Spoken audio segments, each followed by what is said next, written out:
Welcome to Live at the Yank Home Edition. Today's broadcast is brought to you by Evolution Sails, Sailing Evolved, VX1, the fastest growing one design in North America, Sailing Inc., Get it at the Ink, J-Boats. Sailing Inc. is the broadest reaching J-Boat dealer in North America. Also, be sure to stop by thesailinginc.com to see today's daily deal. Enjoy the show.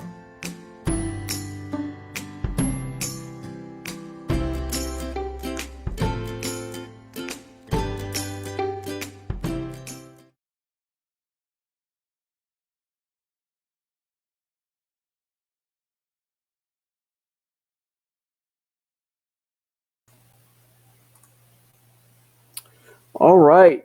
Welcome, everybody, to Live at the Yank Home Edition, April 26th, 2020. It's Sunday here in sunny Charleston, South Carolina, and today we're going to be talking to Graham Dalton. He's in, I believe, I know he's in New Zealand. I'm hoping he's in Auckland because that's what I'm going to say. Anyway, Graham is a very experienced sailor. He's done multiple trips around the world, and he's going to tell us a few stories today. And I'm kind of going into this green because I've been a little bit busy over the past couple days. I took late Friday afternoon. I actually got on an airplane in the States, and I flew through Dallas to Des Moines, Iowa, to pick up my birthday present. And I just want to introduce everybody to the newest family member here. This would be Gromit.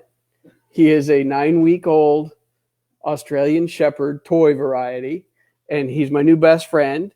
And so anyway, I got back late last night, so I wasn't able to do a whole lot of research on today's broadcast, and I apologize for that, but I'm sure Graham's going to make up for it. So here you go, buddy. I'll see you in a few minutes, and let's see if we can't get Graham hooked up here. Hey, Graham, are you around? Hey, how are you?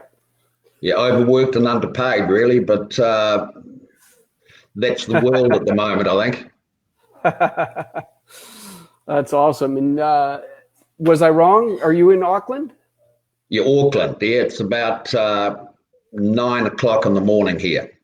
Okay, and it's about 75 to 80 here, so 23 to 26 Celsius. What's the weather like? We'd probably be about 17, 18 Celsius at the moment.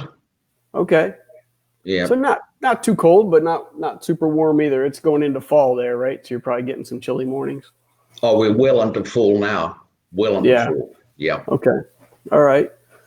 So I'm going to start this out with the same question I give everybody. When did you start sailing? What did you start sailing on? How was it driven? Tell us a little bit of history. Yeah, well, it was much the same as young New Zealanders learn. It was a P class, which is a 7 foot dinghy, and in those days was a small yacht club, and we were pushed off the beach. That's how we learned. Not like that today, and I think it's a little bit sad. We going around yacht clubs in recent years, you see all the young ones. They're either fleet racing, they're match racing, or they're in lectures. And when our fathers went back to work in the summer, we'd go and rig our boats and sail up and down the beach and tip our boats up and throw water over each other. I don't see the kids doing that today. It's all so structured. And I think the way we learned vacations was the better way. A little more what we would call grassroots. It's get out there and figure it out, and then we'll fine tune later. Well, kind of. We did it for the love of it, and you had Rodney on the other day, and he talked about going out in a small boat and getting home at 1 o'clock in the morning. I don't see the kids doing that today. They've got all the gear, and it's so structured. You know, I mean, you have to love it because you want a lifelong love affair with the sea, not just until you're 17 or 18. And I think the structure destroys a lot of that. Yeah, it is true. We've put out a lot of younger sailors, but we haven't been able to retain a lot of those younger sailors, which is a little bit depressing at times. And that's a question that I generally have a little further down the line is what can we do to retain them? But it sounds to me like if we make them fall in love with it early on, we won't have to retain them because they're going to stick around the whole time, right? I mean, exactly. Yeah. So once you got started, I mean, obviously it sounds like it was recreational with a little bit of racing and a lot of fun and having a good time. As you got a little older, how did your sailing career evolve? Yeah, well, I loved the sea, and when I left school, I was an office boy in a fishing company, and I was going to night school to do extra study, and I lasted about 6 months.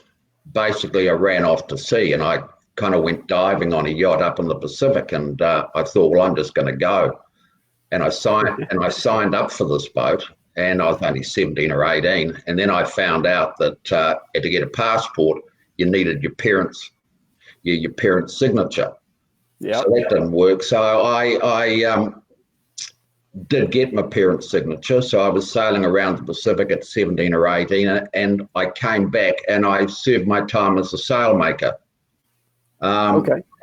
Really, I got interested in solo sailing when Sir Francis Chichester sailed around the world, and it was massive news in New Zealand. I mean, he stopped off in Sydney, and I remember standing in the playground at school one day, and it was a private school. Many of the kids, I mean, their parents had boats, and there were three boys talking, and they said, "When we grow up, that's what we're going to do." And I knew they wouldn't. They were just saying that because it was fashionable at the time. But I knew that I would. And we had a teacher at that time, and he said something that has always stuck with me. He said, "The dreams you'll have as boys will be the strongest of your lives. Never forget that." And I think that was absolutely right. And so from that day, I worked to get in a position that I could have a boat to race solo around the world. When you've got a dream like that, many of the paths you take, well, they took me miles from the sea, but you always have your eye on the goal. Right. So that's really how I started.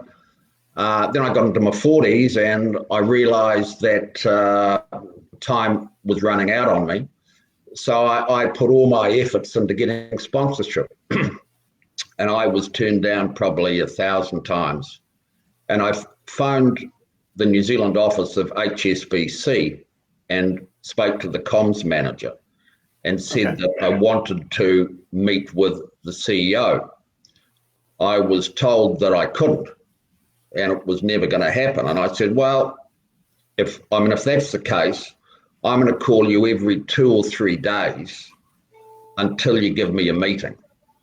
So I rang them up every 2 or 3 days, probably for 3 months, till they got so pissed off with me. They gave me the meeting.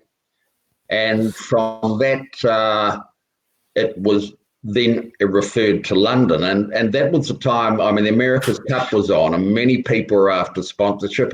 Team New Zealand were Bertarelli from Alini. And he's a billionaire. He'd gone to them. Paul Allen with One World had gone to them. They all banked with HSBC. I was absolutely broke, totally broke. The bank had called in my overdraft. Then I had 2 guys helping me, and we got the call to go to London. These guys would only go business class. So I couldn't even feed myself. So I thought, well, if I'm not good enough to get the money to go over, I'm not good enough to do the race. So I sat in my office at home and I kind of counted the flies on the ceiling, and I thought, I know what to do. And I called, and it took me probably 5 or 6 rings to get through, and I got hold of the Deputy Prime Minister of New Zealand, introduced myself, and told him what I was doing, and it told him what I thought the return would be to the marine industry in New Zealand. And he said, well, why have you called me? I said, I want the government to give me some money so I can go to the boardroom in London. And he said, well, I think you're absolutely right. So, so the government gave me a whole lot of money, and I got to London, and we went in the boardroom. We had a very detailed plan, and the rest is history. But really, with sponsorship, I mean, I think of sponsorship as a free lunch. Really, what you're after is the marketing dollars. So you have to put together a business case, not give me the money. You can put your name on the sales and the hull, because that's really of no interest. But you also have to understand the company. You can't send out generic proposals. Understand the drivers of the company. And every company is slightly different. I mean, it could be staff, it could be branding, it could be corporate hospitality, or perhaps a combination of all of those things. But you need to understand the company, and you need to put a compelling your business case in front of them. Yeah. You got to show them the worth, and you're right. It's not just putting the name on the side of the boat. You got to live it. Yeah, absolutely. Yes. Yeah. So you were able to gain sponsorship for the first trip, eh? Yeah, got the sponsorship. I mean, it was coming from New Zealand. I mean, there was no history of solo sailing in New Zealand. So you're really starting, and it's at the bottom of the world. And certainly going to an open 60, which are a different beast. I mean, I would characterize it probably the difference between, say, a rally car and a Formula One car. I mean, they're both cars with 4 wheels and a steering wheel and brakes, but it's a different genre. And so, you know, we got. I believe that with good organisation, I could shorten the curve, flatten the curve, but we were a little short of time, and I got some things right and I got some things wrong. But it was, I mean, on that boat, I lost 2 masts. And there was gear. I mean, you're very reliant when you go to sea, whether it's a crewed boat or solo sailing. You aren't really by yourself. I mean, if you think of a race car driver and you see him out there on the track, and he's doing really, really well, and then the engine blows up because someone didn't do something right in the engine. I mean, one little part didn't actually work too well. Yeah. And that's a bit how it is. You certainly with solo sailing, you are by yourself, but you're reliant on all the people that have had input into the boat. And I mean, if a swage hasn't been done correctly, you can check and check and check again. But if it's not done properly, it's going to pull out and the mast is going to fall down. Yeah. So you know, we had teething issues, and I remember talking to Bernard Stam, who actually won 2 solo round the world races, and I mean, I said to him, I said, "Yeah, Bernard, when you first put your boat in the water, did you have any problems?" He said, "For the first 12 months, everything broke, and you know, some of the gear was slightly overspec, but it still broke." And that's what time on the water gives you. Yeah. Yeah, there's shakedown, and then there's real shakedown. You gotta use it. Yeah, I mean, you get down in the Southern Ocean and you're pushing, and there are considerable stresses on the boat. considerable stresses, you know. Yeah. So tell the listeners here, we've got a good number of people watching now. How many trips around the planet have you done? You two. Okay. And then I've got a third one coming up in 2022 with the Golden Globe race, which is it's retro sailing out of France, and it's non-stop around the world. So you're probably looking at, 220, 240 days at sea. And these boats are back to the era of Sir Robert Knox Johnson, who was the first man to sail non-stop around the world. So they can only be 32 to 36 feet. You aren't allowed electronics. Everything's done by sextant. You aren't allowed GPS. So it really is back to the future, really. You have to collect your own water. You aren't allowed water makers. The boats are long keel. That's it's a little bit different, but it's a challenge. Right. So you can't have, literally, this is back to, kind of grassroots sailing where, yes, how do you carry enough stores and water to get around the planet? Most of the boat is going to be taken up. As much water as you can fit in the water tanks that were originally designed on the boat. So that might be 180 litres. Okay. So the rest of your water you actually have to catch when it rains. Okay. As far as your stores go, for lightness, you'd take freeze-dried. So there's a little bit of a trade-off here. You've only got a limited amount of water, and you need water for your freeze-dried. So there's a little bit of a balancing act. How much of that do you take to other food? Yeah. Right. But it was quite interesting talking to Jean-Luc Van den Heide, who just won the 2018 edition. Mm-hmm.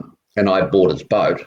He said, going down the Atlantic, Graham, he said, if you catch water, don't put it in your water tanks, because he said, put it in bottles, because he said within 48 hours, said there was a fungus growing in the water.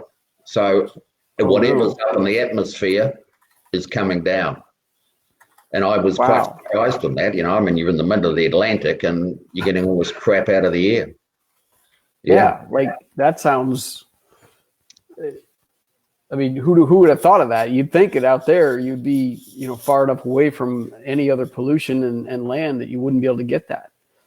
Yeah, although if you're going down past, say, North Africa, you can be well out in the Atlantic, and you get sand on the boat from the Sahara Desert. So things do go quite a way out to sea. Yeah. I guess weather patterns are pretty amazing beasts, aren't they? They can get it moving pretty quickly up there. Yeah. So at speed. So when do you leave on this next trip? It starts on September the 4th, 22. So okay. I've got a boat up there on the Sable d'Olonne now sitting on the hard, and I'm locked down in New Zealand with the borders shut. So really there's nothing you can do. Right. There are things that I want to do to the boat. You can have all the ideas in the world, to make it go faster, but till you can get up there and trial them, you're never 100% sure whether it's actually going to work. With single-handed sailing, in terms of going fast, there's your systems, and then there is, you need to be mentally very, very strong because you have to keep getting up and, every hour and a half or whatever. Yeah. And you can't sail at 100%, because if you sailed at 100%, you'd never go to bed. You'd be up 24 hours a day, which of course you can't do. Yeah. So perhaps say you can sail at 85%. Well, 85% for me might be 100% for someone else, or their 85% might be 100%. I mean, for me, so you've got to have your systems. You've got to have the fitness. You've got to have the mental strength. That your 85%, where you're conserving a little bit of energy, is pushing the other guy at right on his maximum, and he can't do that. He'll fall over. So that's where you want to get with it. Yeah, it's really a mindset and getting yourself trained for all that. So what would you say, and I know it's going to be different on different portions of the race, but what's your average day like? Obviously there's some maintenance that has to be done on the boat. There's navigation. You got to get a fix at least every 4 hours. I would say probably even quicker than that. I would imagine. I don't know. There's all kinds of things that have to happen during the day. Plus you still have to eat and sleep a little bit. So what's your day like? Yeah, well, I mean, you've got to get it. You want to get into a rhythm. You don't get a fix every 4 hours because these boats are slow. Okay. Seriously slow. So, I mean, you might be doing a DR once a day, and hopefully you get a sight. You get a sight once a day. But when you're on a boat, I did a lot of work years ago. I brought a guy to New Zealand who was the top guy in sleep, Dr. Claudio Stampi from the States, and to work to teach me about sleep. And we knew from all the research that was done, you could only sleep to be competitive between 4 and 6 hours a day. You go below 4 hours a day over a protracted period of time and you get into sleep deprivation. Now, I had a little thing like a computer on my wrist, and I was sleeping, I think, 5.27 hours a day at sea. And then it's how you split that up. The thing is, though, that really the boat sets your rhythm. I mean, if the boat needs attention, that's what you got to do. And it's interesting that it's got a female gender. I'm in a boat, and we're racing round, being subservient to a female. I mean, it's the closest I've ever got to being pussy whipped. I tell you. There you have it. Yeah. So I was definitely way off on the navigation front. I mean, but you've got a pretty good handle on where you are at most of the time. Obviously, like I said, once you get down in the Southern Ocean, things change a little bit. But and what's your maintenance routine? Do you have to? You would get up in the morning and you'd go around the boat and check everything, but hopefully you haven't got a whole lot of maintenance. Now you are going to break things, certainly in 7 or 8 months. What you've got to look at is you've got to say, well, right, I mean, in your preparation, if such and such goes down, what's my backup? How do I fix it? What do I need? It's a bit like insurance, and you can't take everything. So you've got to take things you think are likely to go wrong. Having said that, I mean, if the mast falls down, there's absolutely nothing you can do. Right. But I mean, in fact, I remember the mast coming out of my 60 just north of the Falklands, and that was certainly a bad day at the office, and was only a very small engine in the boat, and I started motoring, but you're only doing about 2.5 or 3 knots. Right. And the Argentinians said, well, we'll come out and rescue you. And I said, well, I don't want to be rescued. I just want a tow. And they said, well, we're not going to tow you. And I said, well, I'm not getting off the boat. So I arranged to meet up with a fishing boat to give me some more diesel. I was off at Patagonia. Okay. And I met up with them this day, and they kind of dropped the line. I mean, it was a ship. It was Canadian, but it was Uruguayan flagged off the top of my head. And they dropped a line to haul me into the stern. And there was a buoy in the middle of it. So they were pulling me in, and they came over the radio and they said, look, can you start motoring down the line? just to give us a hand. So I did. Well, they got to the buoy and they untied it, and they didn't come on the radio and tell me, but they dropped the line over the side and I ran over it, and it wrapped around the prop. And so the engine stopped. Anyway, they gave me the diesel, and I said, could you put a diver over the side? It'd clear my prop, because, I mean, the boat's really, really wide, really flat, and you're going like that. I thought, if I go over the side and go under, the boat will come down on my head and it'll be all over. Right. And they said, no, we've wasted too much time. We're going fishing. So they just left me there. So I floated around for about another week or so, I guess. And then there was a deal done with the Argentinian Coast Guard to come and give me a tow into Port Madryn. And they turned up. It was a lovely day, and it was a ship. I mean, it had machine guns and helicopters and everything, and they tied me alongside. And they were putting a couple of RG officers on for the tow into Port Madryn. And I never carry alcohol on the boat because I'm not there to drink, and I think it's dangerous.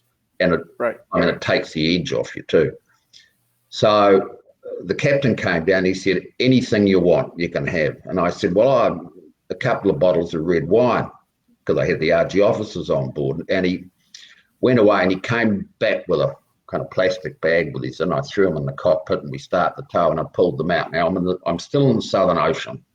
He didn't know my name, and I pulled it out, and it was Argentinian red, the name of the vineyard Dalton, so my name, and then signed up the side was the name of my brother, Grant Dalton.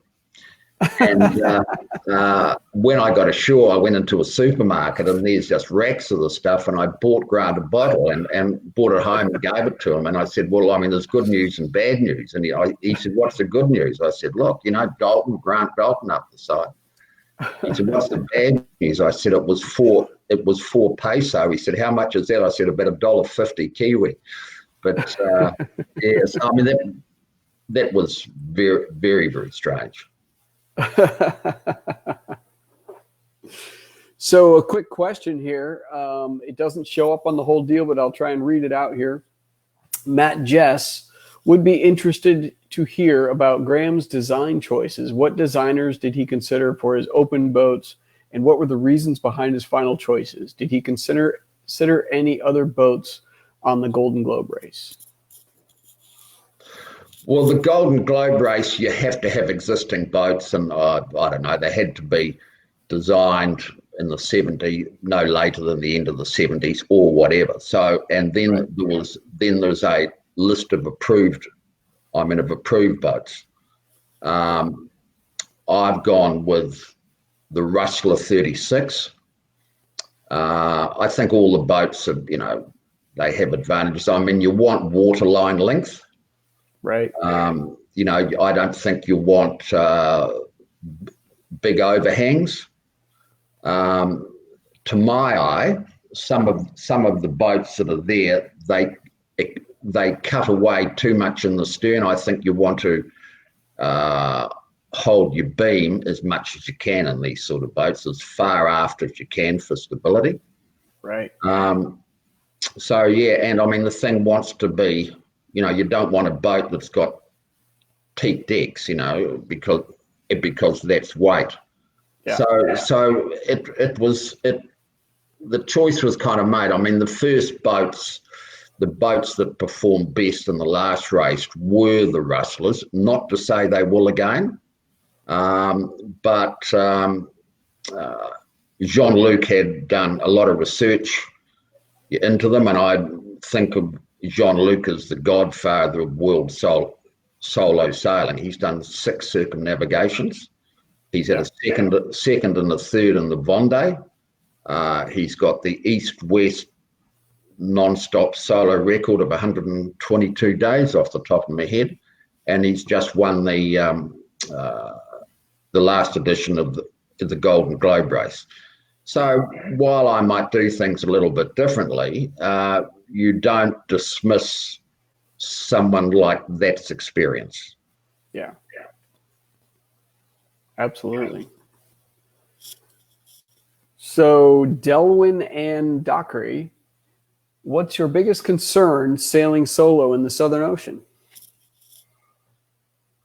The Southern Ocean to me is the birthplace of heaven and hell, and I can imagine it. I can imagine it coming along and it taking, babies out of their cots and spiriting them away. The thing with the Southern Ocean, as opposed to your other oceans, people think of it really as, just great big waves all the time. It's not like that at all, because right. the weather systems are going through that quickly that the sea often doesn't get a chance to settle down, and it's coming at you from 2 or 3 directions at the same time. It's cold, might be snowing, and you're just getting beaten up. You never get a rest. When you do get a bad storm, I got rolled in the 60 about 1,000 miles from the Horn, and I had a broken boom at the time, so I didn't have my mainsail up, but I was still, just with the headsail, I was probably doing 18 to 24 knots, and I had a storm. I suppose it was blowing 60 to 70 on the edge of those depressions. It's actually not too bad. It's blowing hard, but the seas aren't that big. And I remember it died down to about 30, 35 knots, and I thought I can go and lie down now. Well, I'd only been lying down for probably 15 or 20 minutes, and I was upside down, because on the back of those systems, while the wind's going down, the seas had a chance to build up.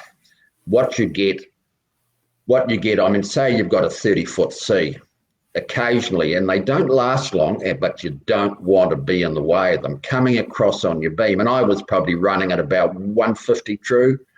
You get a wave coming over on your beam, and in my experience, if you've got a 30-foot sea, these ones are going to be 45 feet. They're about 50% bigger, and a straight wall of water. And it just rolled the 60 that had full cant on the keel. It was a canting keel. My windward ballast tanks are all full, and it just rolled you upside down.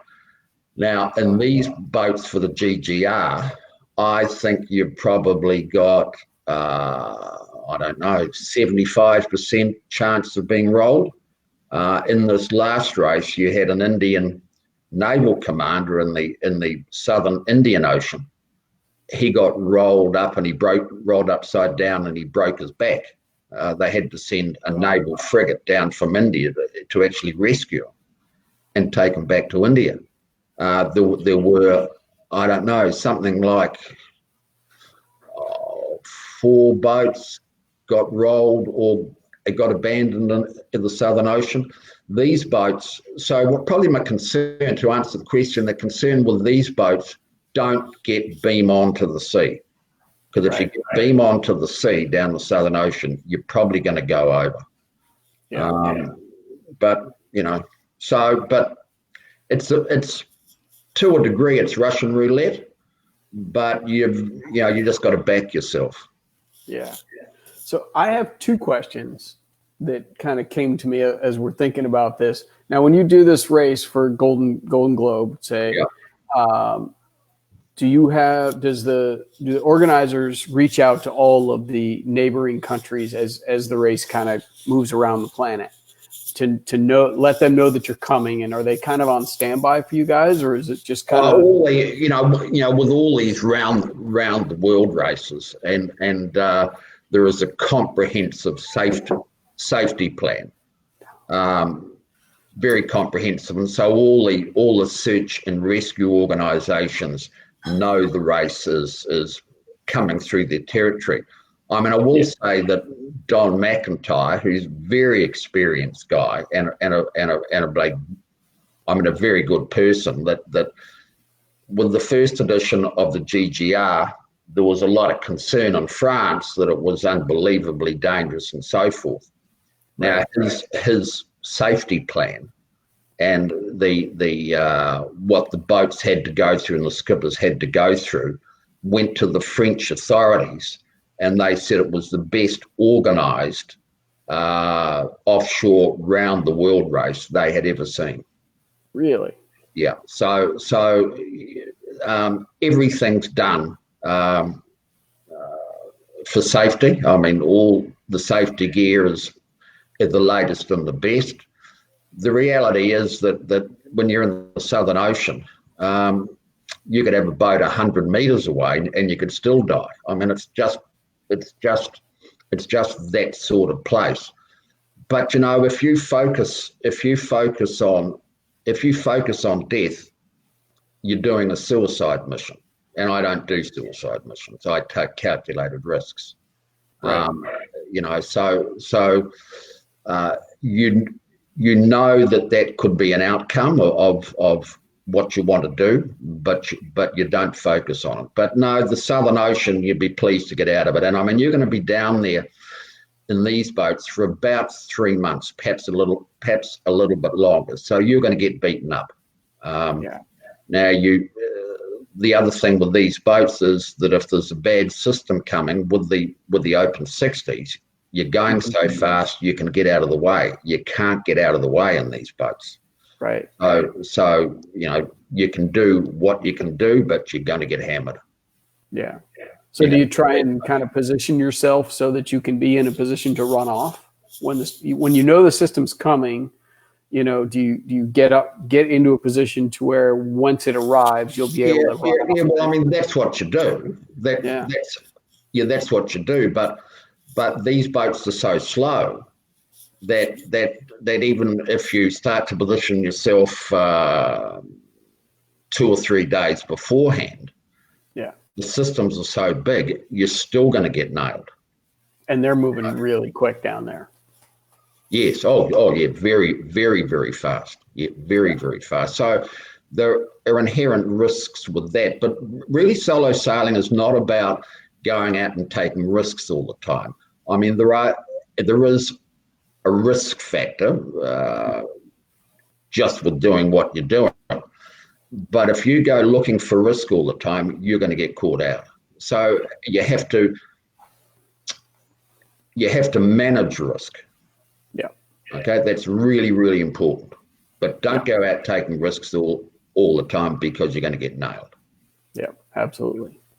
So Matthew Woodley wants to know, how do you train for such an adventure? And I'm going to tack onto that question, especially right now. What can you be doing right now to get yourself mentally? I know you covered it a little bit, but how are you training now for what's coming up? Well, everyone's different, and I know what works for me. I know the fitter I get, the more mentally strong I get. I mean, I train at the moment. When I get off this, I'll be on the erg in my garage because I can't go to the gym, and I'll do 10 Ks, and I'll probably row hard too. I mean, probably 2 or 3 times today. I'll do a lot of body weight exercises till I'm absolutely knackered. Because if you can't do that on land, you're not going to be able to do it at sea. So I've got to turn an old body into a 30-year-old's body. Can it be done? Yes, but.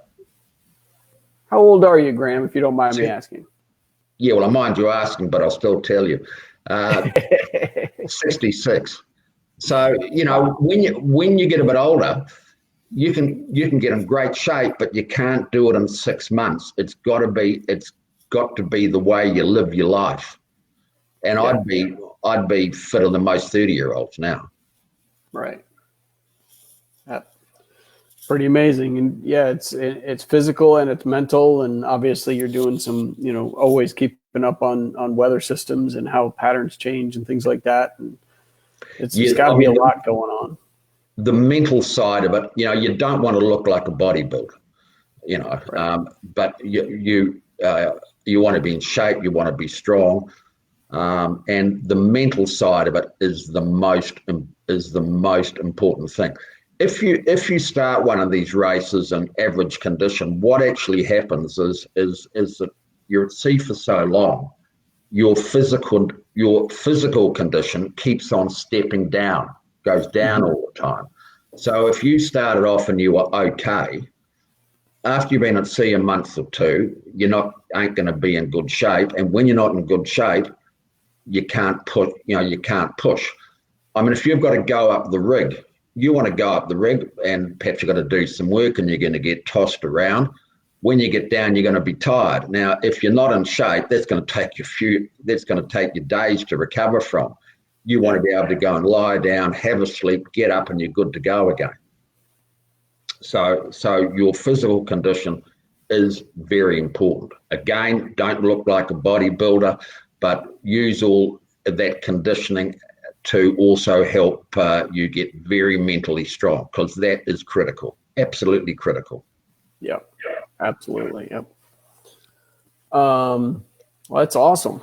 Well, I can't imagine going through it right now. I mean, we see a lot of big events that are postponed right now, and sailors kind of in standby, and they've got people, virtual racing. So they're still thinking tactically. Obviously they're doing like you're doing, they're doing home workouts and going for runs and things like that. Your event is far enough out that nothing's really postponed. You just can't get to the boat and make the changes and the adjustments that you need to do to the boat before it's time to go. Yeah, well, that's kind of a very important part of it, because it's a bit like, I mean, you're a rugby player or you're a kind of gridiron player or whatever, and you can do all the off-season training you like. You can train the house down, but you got to get match fit. There's nothing like being out on the field playing, and you have to do that. And I was going to sail out to the Azores this year to do my 2,000-mile qualifier. Well, I mean, that's not going to happen. So I'm kind of stuck here for the next 12 months probably. So are they going to waive the qualifier? Not at this stage. I doubt if they'll do that, and I'm more than happy to do it as well, because it gives me time on the boat. But yeah, no, it's not ideal, but probably everyone's much in the same boat, for want of a better term. Even if they're up in Europe, because they're in lockdown. One of the advantages I've got is I know what I'm in for, and I don't have to learn that, because I know I've done it. So while it's not perfect, everyone's in the same boat, and perhaps with a big question mark, I've got a little bit of an advantage there. Yeah, absolutely. So, talking a little bit about, these times, right? I mean, we're all going through a little bit of a stress because we're not able to get out and go sailing and do any of the things that we love. And New Zealand's been in heavy lockdown for a month and a half now, 6 weeks at least. And, about a month here. Yeah. How do you see sailing kind of working its way back? We know that we're not going to be able to just get on airplanes and go sailing again in all the different destinations that we want to go in. Are you going to, sail locally and just kind of get going there before, up until the point that they allow you to travel internationally? Yeah, well, I've got a power boat in New Zealand. I mean, it's got all the toys on it, Sky Television, all these sort of things, and I can go away and nice young lady on the boat or whatever, and have some fun. Right. I don't plan on doing a whole heap of sailing here, but we do live in difficult times. But you have to see it as an opportunity, because with adversity, depends how you think about it. And here's an opportunity for us to do things a little bit differently. I mean, I don't think, I'm hugely frustrated I can't get back to France. But my mindset is how can I make this work to my advantage? What are the opportunities? So I don't necessarily, I realize the difficulties with this, but I don't necessarily see it as a killer blow and I kind of mope around. It's this now, what they are at the moment, I'm not quite sure, but this will present me with opportunities. So that's how you think, and that's how I think, more on the positive side than the negative. How will sailing evolve? I've got no idea. I would imagine, I was looking at the deaths, around the world on the chart out of Johns Hopkins University this morning, and certainly in Europe, they're well down. So perhaps they're over the peak. It is going to change things for a long time, perhaps, I'm sure until there's a vaccine. How long that's going to be, who knows? But no, so it is what it is, and you just get on with it. Yeah, you just have to adapt. I mean, I heard rumors yesterday that sailors here in Charleston just they were able to get enough people on enough of the bigger boats to go out and sail them around the harbor. So they had a little impromptu race and got around the harbor, and then they all went back to their individual docks and everybody went home. So people are still getting out and doing it where they can and when they can. And, hopefully things get a little bit better as we go. So yeah, well, you go sailing in New Zealand at the moment, and you're going to have a knock on the door with the police, and you're going to go out in handcuffs. Yeah. You're just not allowed. So there is absolutely nothing going on here at the moment. Absolutely nothing. Yeah. But you guys are killing it. You guys are actually you're way ahead of the curve. For the rest of the world. Your prime minister, I think, did a stellar job getting everybody basically locked down. Rodney. I would argue. I mightn't be the most popular guy in the world saying this, but I would think they've gone over the top. We've had about 17 deaths. 10 of those come from a dementia unit in the South Island. We've only got medical facilities, essential services, and supermarkets open.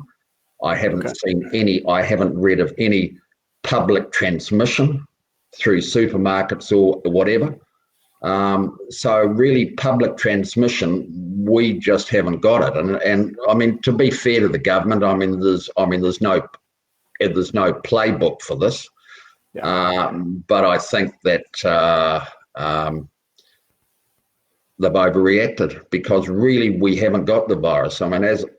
As I said to you before, you'll have more chance of getting knocked down by a car out on the streets than you would of getting the virus in New Zealand at the moment, and there aren't any cars out there, so it's just not going to happen. Now, that may change tomorrow, but the way it's been here and the way it is now, that's exactly the way it is now. Yeah. Well, I'm impressed that you guys have been able to keep it at the level that you kept it at, whether she went overboard or not. It's, who knows? Unfortunately, we've got a whole different managed system here in the States, and you mentioned it offline that we've got an upper level, and then we've got the governors, and the governors seem to be doing whatever they want, no matter what the federal government says. So you guys certainly have a better grasp on it right now. And it sounds to me like a few of your businesses are going to get back to work here this week, if I'm correct. Yeah. And, hopefully you guys get back to being able to get on the boats here shortly. So we're pretty happy. I heard on the radio this morning in Australia, because they haven't locked down to the extent we have in New Zealand. A lot of businesses have still been open, but Western Australia, so that's over Perth side, they've had no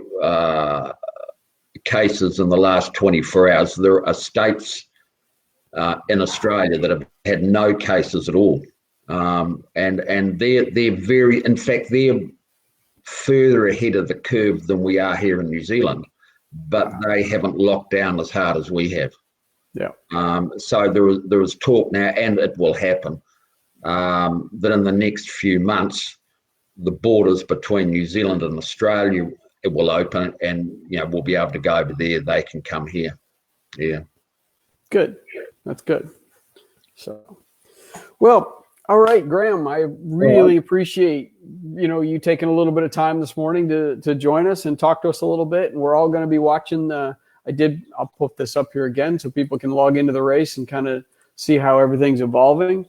No, we totally appreciate you taking some time and telling us about what's going on, and totally appreciate it. All right. Well, thank you for having me on. And I see you've got an Australian dog. I mean, when you got a Kiwi on, you shouldn't have said that, mate. I hope he's made I hope he's made a mess all over your carpet for after saying that. He hasn't yet, but I'm sure he will. Yeah. Well, you can't trust an Aussie, mate. I can tell you. So yeah. I'll keep that one in mind. Absolutely. So, all right, Graham. Well, you have a great day, and thank you to everybody who came on to watch today. If you enjoyed the show, please share it so people can go back and watch it even after the fact. And be sure to like Evolution Sales New Zealand and Evolution Sales USA, because that helps us get the word out for the next event. So again, thanks, Graham, and thanks for everybody, and everybody have a great day. Thanks for your time, Bill. All right. Thank you too. Bye.